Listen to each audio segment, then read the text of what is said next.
Je vous emmène aujourd'hui au musée Picasso à la découverte de l'exposition consacrée à Jackson Pollock, une figure emblématique de l'expressionnisme abstrait. Alors, si vous vous attendez à voir le Pollock lié à la dripping painting, il n'en est rien. Le musée national Picasso Paris propose en effet une plongée dans les premières années de la carrière de Jackson Pollock de 1934 à 1947. Jusqu'alors, ces œuvres fondatrices sont rarement mises en avant, offrant ici une perspective inédite sur l'artiste en devenir. Alors, avant de vous donner mon avis sur cette exposition, profitons-en pour revenir sur cet artiste, l'un des plus influents du XXe siècle, considéré comme le chef de file de l'expressionnisme abstrait.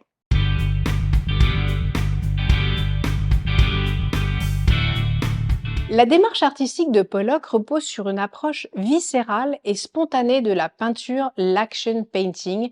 Développant la méthode du dripping, il versait ou projetait de la peinture directement sur la toile, souvent posée d'ailleurs à même le sol. Cette technique, donc appelée action painting, transformait l'acte de peindre en une performance physique où le mouvement de l'artiste devenait partie intégrante de l'œuvre. Pollock prône une liberté totale et refuse les pinceaux traditionnels pour utiliser des bâtons, des seringues ou des couteaux. La peinture n'est plus un médium pour représenter, mais pour exister comme une expérience en soi. Contrairement au mouvement figuratif, ces œuvres ne racontent pas d'histoire véritable, mais incarnent des émotions pures et une énergie brute dans des sources d'inspiration mêlant art et psychanalyse. Il faut savoir que Pollock a été influencé par différents courants artistiques, intellectuels et culturels qui ont véritablement façonné son œuvre unique. Alors, on peut citer tout d'abord les surréalistes. Je vous avais parlé des techniques automatiques des surréalistes, comme l'écriture automatique, qui ont conduit d'ailleurs Pollock à explorer l'inconscient dans son travail. L'intérêt pour les formes organiques et les symboles issus de la nature se retrouve dans ses œuvres. Il puise également son inspiration dans la mythologie et l'art primitif. Il s'intéressait aux mythes anciens et aux rituels amérindiens, notamment ceux des Pueblos. Cette influence transparaît dans ses compositions empreintes de spiritualité et de mysticisme. Troisième approche, la psychanalyse jungienne. Dans les années 30, Pollock a suivi une thérapie basée sur les théories de Carl Jung, influençant son usage des archétypes et des formes abstraites. Bien entendu, on ne peut pas occulter les maîtres modernes. Il admirait des artistes comme Picasso, Kandinsky, pionniers de l'abstraction et du dépassement des conventions artistiques. Mais il faut prendre en compte aussi les relations et les soutiens dans le milieu artistique dont a bénéficié Jackson Pollock. Il doit beaucoup en effet à son entourage, tant personnel que professionnel d'ailleurs, pour son ascension fulgurante dans le monde de l'art. On peut citer Lee Krasner. Lee Krasner est une artiste talentueuse. Lee Krasner, sa femme, a joué un rôle central dans sa carrière. Elle a non seulement soutenu Pollock émotionnellement, mais aussi organisé ses premières expositions et introduit son travail auprès des grands galeristes. Deuxième personnage incontournable, évidemment, Peggy Guggenheim. Cette mécène influente a donné à Pollock sa première exposition solo en 1943 à la galerie Art of the Century à New York, et son soutien financier lui a permis de se consacrer pleinement à sa peinture.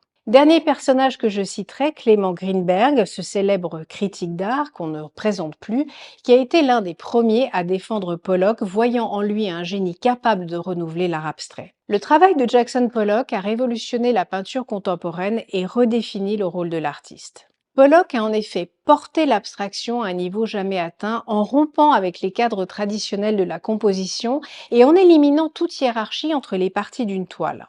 Dans les années 1940 et 1950, grâce à Jackson Pollock et d'ailleurs d'autres expressionnistes abstraits, New York a remplacé Paris comme centre du monde artistique. Et ça, c'est un événement majeur qui aura une influence sur les générations futures. L'image de Pollock comme artiste maudit a renforcé son aura mythique. Ses luttes contre l'alcoolisme et sa mort prématurée dans un accident de voiture à 44 ans ont ajouté une dimension tragique à son histoire, faisant de lui une figure romantique du génie créatif. Jackson Pollock a transformé la peinture en une expérience sensorielle et émotionnelle, libérant l'art de ses contraintes narratives et techniques. Sa démarche unique, profondément enracinée dans les mouvements intellectuels et culturels de son temps, a marqué un tournant dans l'histoire de l'art. Aujourd'hui encore, ses œuvres continuent de fasciner et d'inspirer, témoins du pouvoir de l'abstraction pour exprimer l'essence humaine.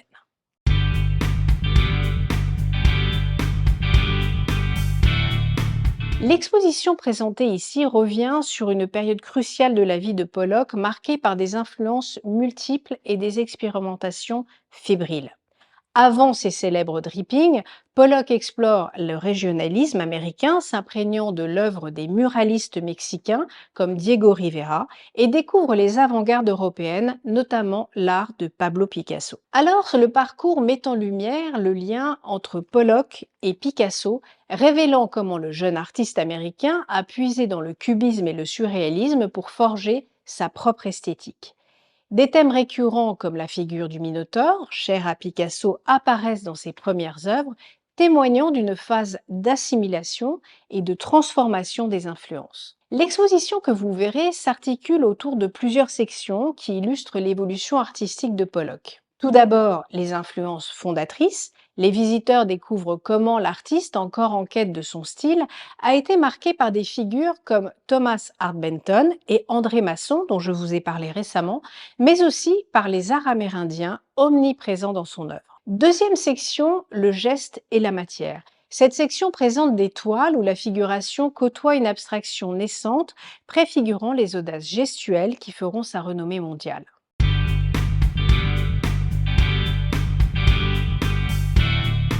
Alors, si je devais vous donner mon avis sur cette exposition, l'exposition rassemble une centaine d'œuvres prêtées par des institutions prestigieuses telles que le Museum of Modern Art, le Centre Pompidou, la Tate, le MoMA.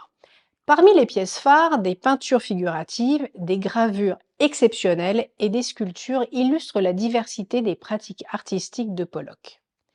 Pour les amateurs, comme pour les néophytes, cette rétrospective offre une opportunité rare de découvrir un Jackson Pollock en pleine évolution, encore tiraillé entre figuration et abstraction, entre influences locales et internationales. Cependant, pour les amateurs du Pollock des grands drippings, cette exposition pourrait sembler bien incomplète. Les œuvres exposées, bien qu'intéressantes, ne représentent pas du tout la quintessence de son art. Selon moi, cette exposition est davantage destinée à ceux qui souhaitent explorer ces années d'apprentissage et comprendre comment ces expériences artistiques ont façonné sa démarche future. Alors, à voir ou à laisser passer? Si vous êtes curieux de découvrir un Pollock moins connu et d'approfondir les connexions entre son œuvre et celle de Picasso, cette exposition peut valoir le détour. Cependant, ne vous attendez pas à une immersion dans l'univers explosif de ces célèbres drippings. Pour ma part, bien que la scénographie soit réussie, cette rétrospective n'a pas été un coup de cœur. Intéressant, mais pas incontournable. À vous de jouer. Rendez-vous au musée Picasso où pour un dimanche, peu de monde était finalement présent. À bientôt sur Expertisé pour de nouvelles visites de musées et d'expositions.